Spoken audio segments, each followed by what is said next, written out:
Principles of forensic medicine से हम आज स्टार्ट करेंगे chapter 7 death and changes after death. इस दुनिया में कोई भी चीज़ सर्टेन नहीं कर सकते सिवाय डेथ के। डेफिनेशन जो है इसकी देखिए, डेथ इनएविटेबल है।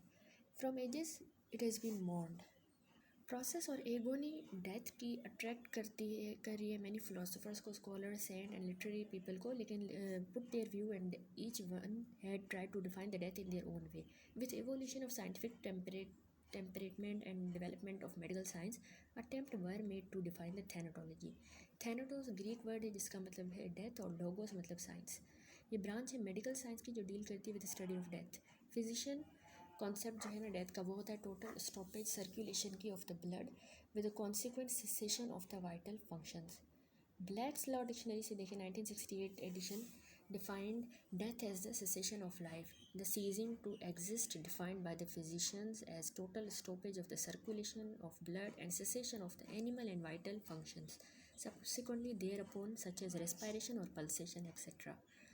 शेपिरो 1969 में डिफाइन किया डेथ को as irreversible loss of properties of the living matter। Rentoul और स्मिथ ने 1973 में डिफाइन किया डेथ को एज अ कंप्लीट और परसिस्टेंट सेसेशन हो जाए रेस्पिरेशन की और सर्कुलेशन की। ये सारी जो डेफिनेशन है ये ले करती है emphasis on the cessation of the respiratory and circulatory function as a parameter to define the death and declare a person dead. ये डिफाइन करती है, ये डेफिनेशन जो है ना ये चैलेंज होती है in the recent time by two medical advances, namely एक है नंबर 1 एडवांस्ड रिससिटेशन टेक्निक जैसे कि cardiopulmonary resuscitation, mouth to mouth respiration, cardiac massage, electroconversion etcetera. ये टेक्निक्स कैपेबल हैं of effectively reviving many of the patients. Number 2 है advance life sustaining equipment capable of maintaining blood pressure, circulation and respiration in the individuals. ये development necessitate करती हैं in many cases obvious revision of the definition of death from just cessation to irreversible cessation of respiration and heart activity. इसीलिए in search of another definition of death was propose, जैसे कि death is permanent and irreversible cessation of the function of the 3 interlinked vital system of the body के, जिनको हम कह रहे हैं एक नर्वस सिस्टम, सर्कुलेटरी और रेस्पिरेटरी सिस्टम। डेफिनेशन होल्ड करती है कि लाइफ सस्टेंड है 3 इंटरलिंक्ड वाइटल सिस्टम पे, नर्वस, सर्कुलेटरी, रेस्पिरेटरी। इसको हम ट्राइपॉड ऑफ लाइफ कहते हैं। ये ऑब्वियस है कि सारे सिस्टम फेल हो जाएंगे अगर एक भी इनमें से वाइटल सिस्टम फेल कर जाए, और इसीलिए ये सिस्टम, इनको हम एट्रिया मोर्टिस कहते हैं, दैट इज़ के death portals of entry, deaths का पोर्टल ऑफ एंट्री। हाउएवर ये डेफिनेशन आल्सो कंसीडर नहीं होती complete as it does not recognise the concept of brain death and utility of life sustaining aid and equipment, उसके बारे में नहीं बताती। दस 1980 में model of definition of death जो है वो पुट फोर्थ हुआ by representative of the American Bar Association and the national conference of commissioners of uniform statute law as, वो डेफिनेशन है an individual who has sustained either number 1 irreversible cessation circulatory और respiratory function की, number 2 irreversible cessation सारे function की of the entire brain including the brain stem, तो वो dead है।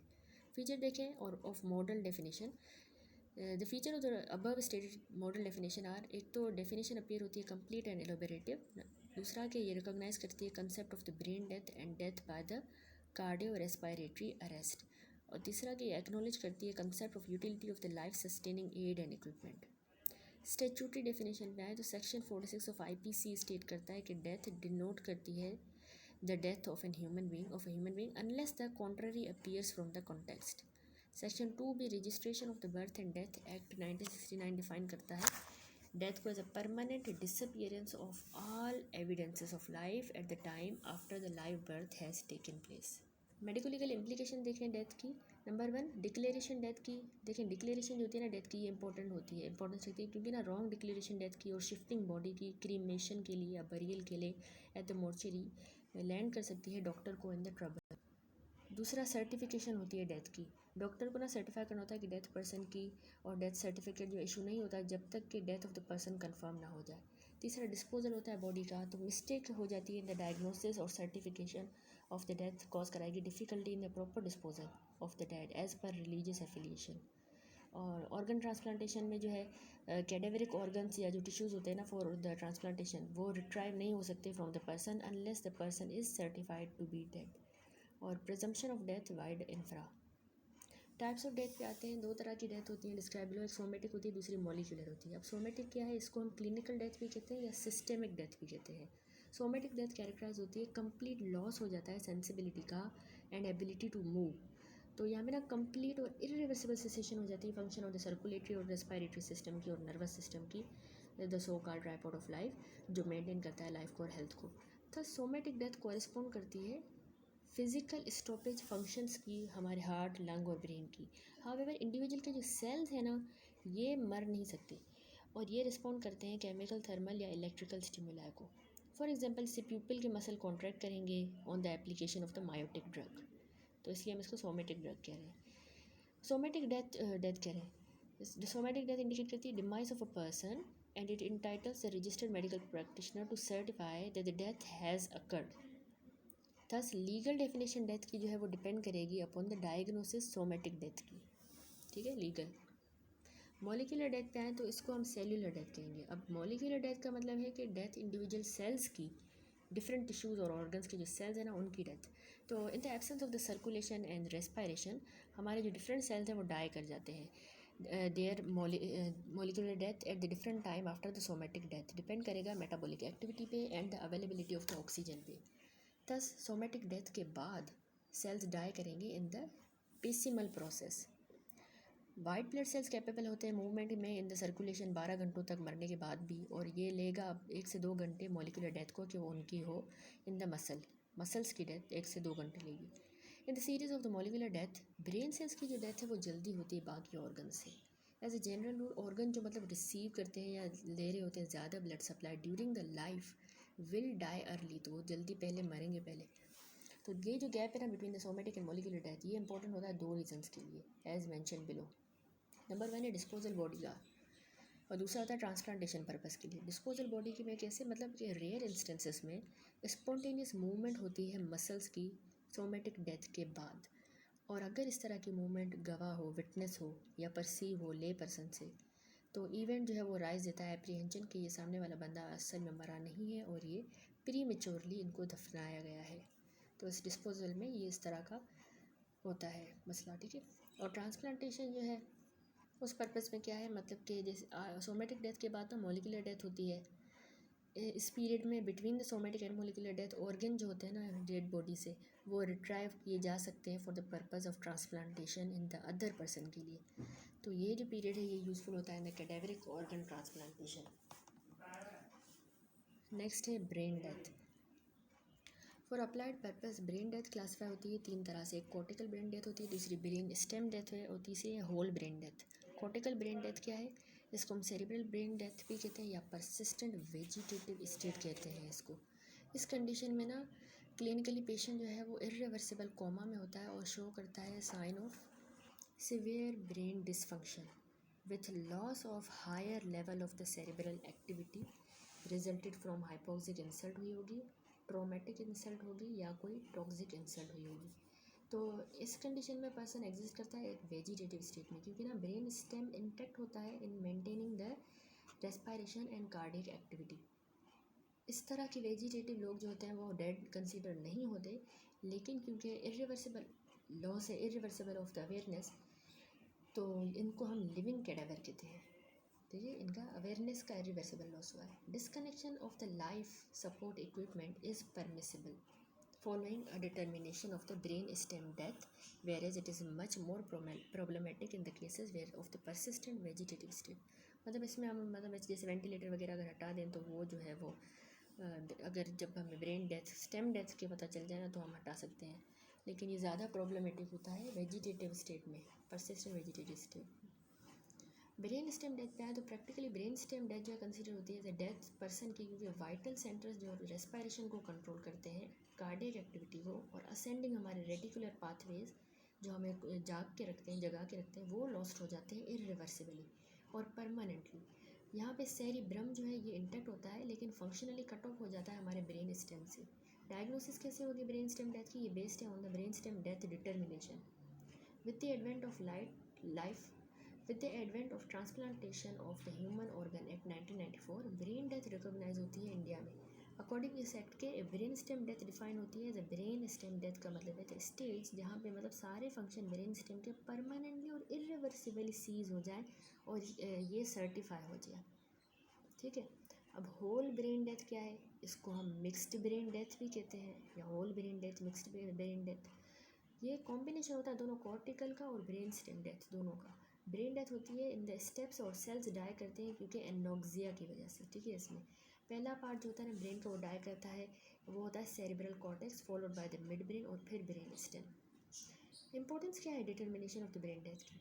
देखिए practical medico legal implication accorded to the determination of the brain death are earliest determination brain death की for the prompt harvesting organs की for the transplantation purpose के लिए।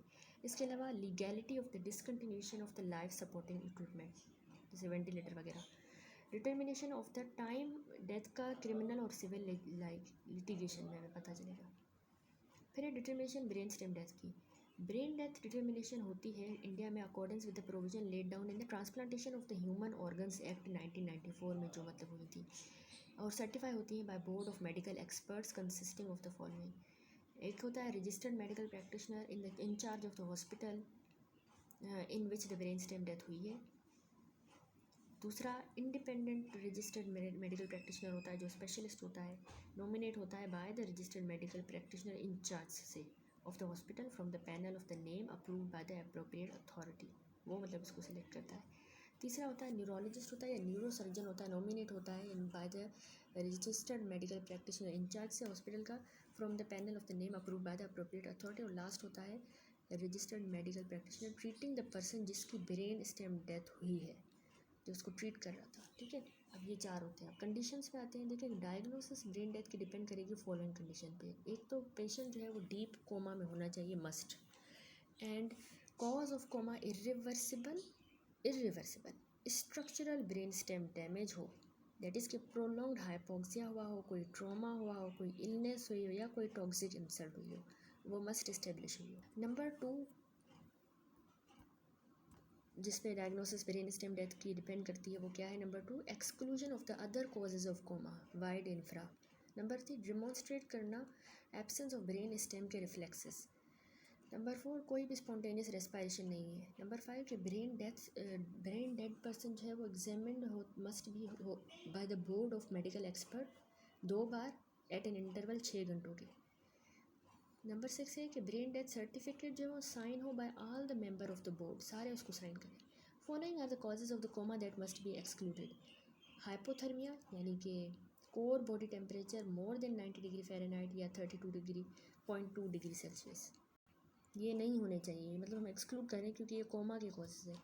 CNS depressant drugs जैसे कि बारबिटूरेट, बेंजोडाइज़ेपिन, इनका ओवरडोज या पॉइजनिंग हुई हो। इसके अलावा मेटाबॉलिक या एंडोक्राइन कोई डिस्टर्बेंस हो या कोई इंटॉक्सिकेशन अल्कोहल वगैरह हो। अब आते हैं ब्रेन स्टेम के रिफ्लेक्सेस पे। देखिए स्ट्रक्चरल और functional damage brain stem death का असेस्ड होता है from the absence following brain stem reflexes की, जो स्टेबल में गिवन है। इसमें ना रिफ्लेक्सेस हैं और क्रेनियल नर्व में। प्यूपिलरी रिफ्लेक्स क्रेनियल नर्व जाती है सेकंड वाली लेके, और इफरेंट जो है वापसी जो आती है वो थर्ड क्रेनियल नर्व होती है। इसमें कोई भी रिस्पॉन्स हमें नहीं मिलता, इन सब में हमें नो रिस्पॉन्स मिलता है ब्रेन स्टेम डेथ में। कॉर्नियल रिफ्लेक्स होता है जो फिफ्थ क्रेनियल नर्व से वापस से सेवन्थ से आता है। वेस्टिबुलो ओक्यूलर 8th से जाता है, इफरेंट 3rd एंड 6th होती है। ग्रीमेस जो होती है ना वो 5th लेके जाती है, इफरेंट 7th होती है, और गैग और कफ वाली 9th लेके जाती है, और इफरेंट जो है 10th होती है। तो एब्सेंस प्यूपिलरी कॉर्नियल रिफ्लेक्स की भी वेस्टिबुलो ओक्यूलर यानी caloric response, grimace, cough, gag reflex, cranial motor nerve response to painful stimuli, absence of the spontaneous respiration, ये सब हमने करना है। एरर, अब आते हैं डायग्नोसिस ऑफ द डेथ के एरर। यूजुअली कोई डिफ़िकल्टी अराइज नहीं करती in the diagnosis of the somatic death, लेकिन सर्टेन केसेस में एरर हो सकते हैं फीबल हार्ट साउंड की वजह से या ब्रीदिंग मूवमेंट्स की वजह से। इसी तरह एरर्स जो है अराइज कर सकते हैं अगर क्लिनिकल एग्जामिनेशन प्रॉपर्ली ना की जाए। फॉलोइंग कंडीशन है जिनमें डिफ़िकल्टी अराइज कर सकती है या एरर हो सकता है। केस अपेरेंट डेथ का, हाइपोथर्मिया, CNS डिप्रेशन जैसे barbiturate poisoning, metabolic and endocrine disturbance. हम अब आ जाए नए टॉपिक पे, डेथ सर्टिफिकेट क्या है।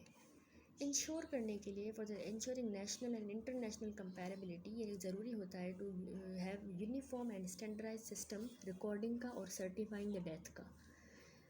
फॉर द सेम पर्पज़ हम यूज़ करते हैं डेथ सर्टिफिकेट जो WHO ने रिकमेंड किया है। डेथ सर्टिफिकेट में ना 2 पार्ट होते हैं। पार्ट 1 डील करता है इमीडिएट कॉज क्या है और अंडरलाइंग कॉज ऑफ डेथ क्या है। इमीडिएट कॉज और अंडरलाइंग कॉज ऑफ डेथ। जबकि पार्ट 2 में सिग्निफिकेंट कंडीशंस या वो डिजीज़ होती है जिसकी वजह से प्रोसेस ऑफ डेथ हुआ है, लेकिन उसने लीड नहीं किया उसको। मतलब कि इस पहले जो पार्ट होता है, part 1 of the death certificate, सिर्फ एक कॉज जो होता है ना वो हम लिखेंगे हर लाइन में। इमीडिएट कॉज ऑफ डेथ जो होता है वो रिपोर्ट होता है इन लाइन ए लगा के फिर लिखेंगे। मोड ऑफ डेथ जो होगा ना, जैसे रेस्पिरेटरी फेलियर हुआ है या हार्ट फेलियर हुआ है, वो नहीं मेंशन करना, याद रखें, ठीक है। इमीडिएट कॉज लिखेंगे। अब लाइन बी जो होगी ना, उसमें अगर कंडीशन लाइन ए में हमने कोई लिखी है was a consequence of another condition, then this condition is recorded in line B. मतलब ए वाली जिस वजह से हुई थी वो हम बी में लिखेंगे। फिर लाइन सी, यहाँ पे antecedent cause of death should be recorded, उसकी भी फर्दर वजह। इस तरह कॉज ऑफ डेथ पे आते हैं तो रेफ़र करता है डिजीज़ या कोई इंजरी हुई है जिसकी वजह से starting the chain of event brief या प्रोलॉन्ग जो प्रोड्यूस कर रहा है डेथ को। कॉज ऑफ डेथ डिवाइड हुए हैं 3 में, एक इमीडिएट कॉज ऑफ डेथ होता है, दूसरा बेसिक या एंटीसीडेंट या अंडरलाइन कॉज ऑफ डेथ होता है, दूसरा contributory cause of death. Immediate cause of death मतलब कि इमीडिएट हो या टर्मिनल इवेंट जिसकी वजह से डेथ हो गई है। और इसके अलावा जो है बेसिक कॉज ऑफ डेथ, जो एंटीसीडेंट कॉज है डेथ का, अंडरलाइन कॉज ऑफ डेथ, उसका मतलब है कि पैथोलॉजिकल प्रोसेस हुआ है, कोई इंजरी हुई है जिसकी वजह से डेथ हुई है। Thus it is a disease, या ये कोई इंजरी होती है या कोई डिजीज़ होती है जिसने इनिशिएट की है ट्रेन ऑफ मॉर्बिड इवेंट जिसमें डायरेक्टली डेथ हुई है, या फिर सर्कमस्टांसेस हुए हैं ऑफ एक्सीडेंट या वायलेंस के जिन्होंने फैटल इंजरी प्रोड्यूस की है। कॉन्ट्रीब्यूटरी कॉज ऑफ डेथ क्या होता है? मतलब कि कोई पैथोलॉजिकल प्रोसेस हुआ जिसने कॉम्प्लिकेट किया या कंट्रीब्यूटिंग की डेथ की प्रोसेस की, लेकिन डायरेक्टली डेथ नहीं करवाई, ठीक है। जैसे कोई क्रोनिक डिजीज़ हो उसमें। मैकेनिज्म डेथ है इसका है कि रेफर्स टू द फिजियोलॉजिकल या बायोकेमिकल डिस्टर्बेंस हो जाए by the cause of death which is incompatible with life. Agonal period क्या होता है? ये टाइम पीरियड होता है लीथल अकरेंस के और डेथ के दरमियान का, इसको कहते हैं एगोनल पीरियड। इम्पोर्टेंस क्या है? देखिए, डेथ सर्टिफिकेट की इम्पोर्टेंस है कि डेथ हमें किसी पर्सन की सर्टिफाई हो जाएगी, death of a person certify हो जाएगी। दूसरा, कॉज ऑफ डेथ पता चलेगा, to know the time of death, manner of death, mode of death, whether death associate है प्रेगनेंसी के साथ या प्रेगनेंसी ने डेथ कॉज कराई है, क्या डिलीवरी हुई थी, उसने क्या कॉज कराया, what it causes death. Other significant condition पता चलेंगी जो कंट्रीब्यूट कर रही है कॉज ऑफ डेथ में, लेकिन रिलेटेड नहीं है टू द डिजीज़ या condition causing it. Registration at the local bodies होगी, विज ग्राम पंचायत, म्यूनिसिपलिटी या म्यूनिसिपल कॉरपोरेशन। अब यूजेस क्या है इसके सर्टिफिकेट के? डिस्पोजल ऑफ बॉडी के लिए, क्रीमेशन बरियल के लिए, स्टेटिस्टिक पर्पस के लिए चाहिए होता है, mortality rate, age, sex etcetera, pension और इंश्योरेंस पर्पस के लिए हमें चाहिए होता है, inheritance succession of the property, legal heir, जायदाद वगैरह की विरासत, service at a place of father के लिए। सैलिएंट पॉइंट पे आए तो according to the registration of birth and death act 1969, it shall be the duty registered medical practitioner की या मेडिकल ऑफिसर्स की जो इंचार्ज होता है हॉस्पिटल का, कि वो इन्फॉर्मेशन दे रजिस्ट्रार को in the respect of birth and death जो हो रही है हॉस्पिटल में, सेक्शन 8B में देखें। दूसरा चैलेंज पॉइंट ये कि certifying the cause of death, the registered medical practitioner shall after the death of a person issue the death certificate without charging any fee नहीं लगाएगा। कोई भी मेडिकल रजिस्टर्ड प्रैक्टिशनर जो निगलेक्ट करता है या रिफ्यूज़ करता है to issue the medical certificate under the sub section 3 of the section 10 of the registration of birth and death act 1969, तो हम उसको सज़ा देंगे फ़ाइन, और जो एक्सटेंड कर सकता है 50,000 रुपये, सॉरी 50 रुपीज़। अपेरेंट डेथ क्या है? अब नया टॉपिक है। देखिए, अपेरेंट डेथ को हम सस्पेंडेड एनिमेशन भी कहते हैं। ये डिफाइन होता है स्टेट बॉडी की जिसमें ना वाइटल फंक्शन जो होते हैं वो होते हैं सच अ लो पिच के, मतलब बॉडी फंक्शन जो है वो डिटरमाइन नहीं होते by ordinary method of clinical examination. Suspended animation में पर्सन जो है लास्ट करता है few seconds to half an hour तक या मोर। तो इस कंडीशन में actually circulation, respiration etcetera completely नहीं स्टॉप होती, लेकिन वो मेंटेन होती है मिनिमम पे, अपने मिनिमम पे, बहुत फीबल सा। 7.2 टेबल में देखें, प्रॉम्प्ट रिससिटेशन रिट्राइव कर सकती है इस स्टेट को, अपेरेंट डेथ को अगर हम रिससिटेशन करें जल्दी से। इसमें सारे कॉजेस हैं। सस्पेंडेड डेथ होती है किस वजह से? योगी में होती है, ट्रांस में, कैटाप्लेक्सी, हिस्टेरिया में, सन स्ट्रोक से भी होती है, कंकशन से, डूब के मर जाने से, इलेक्ट्रोक्यूशन करंट वगैरह से, फ्रोज़न कोमा जो होती है उसमें भी होती है, नारकोटिक्स में होती है, पॉइजनिंग में होती है, नारकोटिक की पॉइजनिंग, और एनेस्थीसिया में भी सस्पेंडेड डेथ होती है। तो ये केसेस आपको पता हो तब आपको पता होगा ये सब कुछ। तो अपेरेंट डेथ दो तरह की होती है, एक वॉलंटरी सस्पेंडेड एनिमेशन और दूसरी इनवॉलंटरी सस्पेंडेड एनिमेशन। वॉलंटरी मतलब यहाँ पे पर्सन जो ना प्रैक्टिस करता है खुद अपनी मर्जी से, फॉर योगीज जो होते हैं, साधु होते हैं या सन्यासी, तो ये प्रैक्टिस करते हैं इस मेथड को। और इनवॉलंटरी में यहाँ पे पर्सन लैंड करता है in apparent death spontaneously. Presumption of death क्या है, तो सेक्शन 107 और 8 IEA का डील करता है प्रिजम्पशन ऑफ डेथ पे। प्रिजम्पशन ऑफ डेथ को इम्पोर्टेंस है in the connection with inheritance या सक्सेशन प्रॉपर्टी की, डाइवोर्स, री marriages etcetera, in A missing person for a long period, जो हम कहें कि वो मर नहीं गया या गुम हो गया है। Section 107 of IEA, burden of proving death of person known to have been alive within 30 year. जब क्वेश्चन हो कि वेदर मैन अलाइव है या डेड है, तो ये शोन हुआ है कि he was alive within the 30 years, the burden of proving that he is dead is on the person who affirms it. तो बर्डन उस पर आ जाएगा कि अभी भी अगर वो जिंदा है तो, ठीक है। तो section 108 of IEA, burden of proving that the person is alive who has not been heard for 7 years, 7 years तक हमने उसको नहीं देखा सुना, फिर भी वो अलाइव है। तो प्रोवाइडेड कि जब क्वेश्चन हो कि वेदर मैन जो अलाइव या डेड है, तो it is when it is proved कि he has not been heard for 7 years, 7 साल उसका आता पता नहीं है, by those who would naturally have heard of him if he had been alive, the burden of proving that he is alive वो shift हो जाएगा उस पर्सन पे जो कहता है कि वो अलाइव, बर्डन उस पर चला जाएगा। In other words section 107 IEA presume करता है प्रिजम्पशन वाला है ना, a person to be alive unless the contrary is proved by the person जो क्लेम करे कि वो मर गया है। और 108 वाला जो प्रिज्यूम करता है सर्टेन कंडीशन के पर्सन इन क्वेश्चन डेड है, अगर वो प्रूव करता है कि said person has not been heard by 7 years, जो कहे कि by whom who expect to hear him about.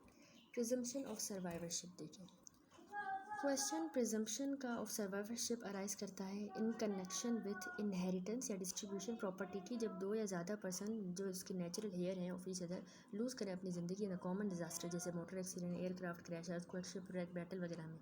इस तरह के इंसिडेंट में ना ये डिसाइड होता है कि पहले कौन मरा, इन other words who survive for longer time, presumption of survivorship उसको कहेंगे। लॉ ऑफ इंडिया जो रिकॉग्नाइज नहीं करता किसी प्रिजम्पशन को regarding the probabilities of the survivorship among the person whose death was occasioned by one and the same cause, and under such circumstances the court may decide in establishing the survivorship after examining the available fact and evidence.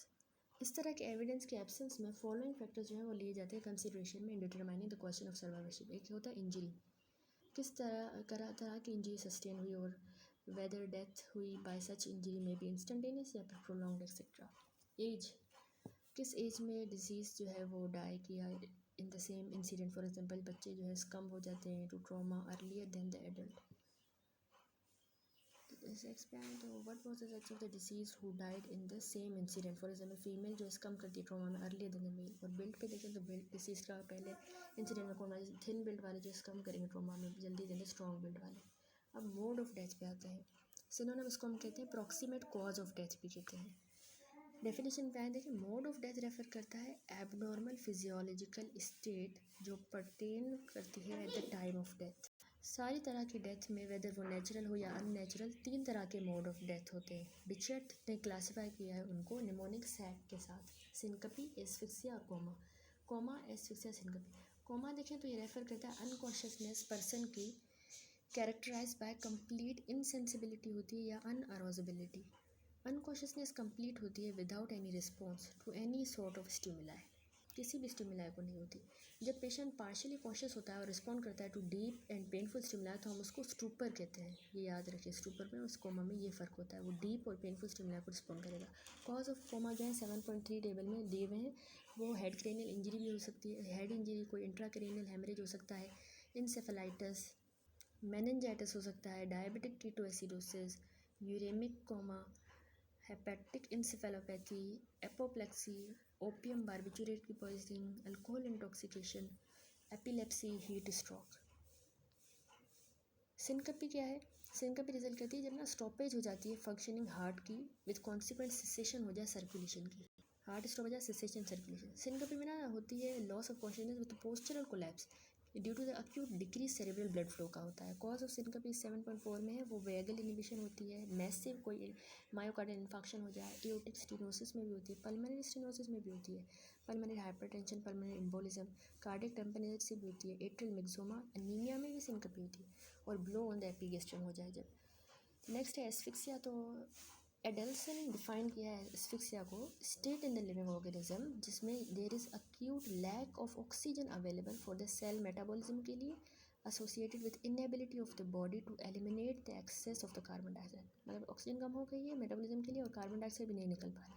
तो उसकी जो वजूहत हैं वो क्या है, mechanical causes हो सकते हैं एस्फिक्सिया के, हैंगिंग में, स्ट्रेंजुलेशन, थ्रॉटलिंग, स्मोदरिंग, ड्राउनिंग में, चोकिंग में, चेस्ट पे कंप्रेशन हो जाए। टॉक्सिक कॉजेज़ में अब देखें तो ओपियम की पॉइजनिंग से भी होती है एस्फिक्सिया, कार्बन मोनोऑक्साइड और साइनाइड पॉइजनिंग में। पैथोलॉजिकल कॉज में एडीमा होती है, ग्लोटिस की अक्यूट एडीमा, कंसोलिडेशन में और प्लूरल इफ्यूजन में। इन्वायरमेंटल कॉजेज़ में जो high altitude, person trapped in well या respiration in the enclosed space. Next है मैनर ऑफ डेथ। डेफिनेशन पे आए तो मैनर ऑफ डेथ जो है वो रेफर करता है वे या डिज़ाइन या फैशन जिसमें जो है कॉज ऑफ डेथ हुआ हो। अकॉर्डिंगली मैनर ऑफ डेथ जो है वो क्लासीफाई हुआ है 7.2 में। इसमें देखिए ये शोइंग है मैनर ऑफ डेथ की, होमिसाइड भी हो सकता है, एक्सीडेंट, नेचुरल या सुसाइड। इसका नाम निमोनिक है शान। मैनर ऑफ डेथ जो है ये अकॉर्डिंग टू ये नेचुरल हो या अननेचुरल में फर्दर है, होमिसाइड, सुसाइड या एक्सीडेंट। नेक्स्ट है changes after death. Following death numerous physical और केमिकल चेंजेस होते हैं जो कि अल्टीमेटली लीड करते हैं डिसइंटीग्रेशन बॉडी की। इंपॉर्टेंस इन चेंजेस की रिलेटेड है primary to their sequential nature and can be utilise to estimate the time since death. इन चेंजेस में कुछ चेंजेस रिलेटेड है सोमेटिक डेथ के साथ और कुछ रिलेटेड है मॉलिक्यूलर के साथ।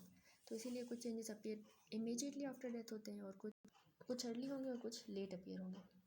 चेंजेस मेंशन बिलो हैं। को रिलेशन इन चेंजेस की with the type of death जो है 7.6 में टेबल में। इमीडिएट कॉजेज चेंजेस जो होंगे ना डेथ में, वो एक तो स्टॉपेज हो जाएगी फंक्शन नर्वस सिस्टम की, रेस्पिरेशन की स्टॉपेज और सर्कुलेशन की। अर्ली चेंजेस जो होंगे आफ्टर द डेथ वो इमीडिएट थे, ये अर्ली हैं। उसमें होंगे आई में चेंजेस, स्किन के, बॉडी की कूलिंग होगी, postmortem lividity, rigor mortis and change in the muscle, changes in the body.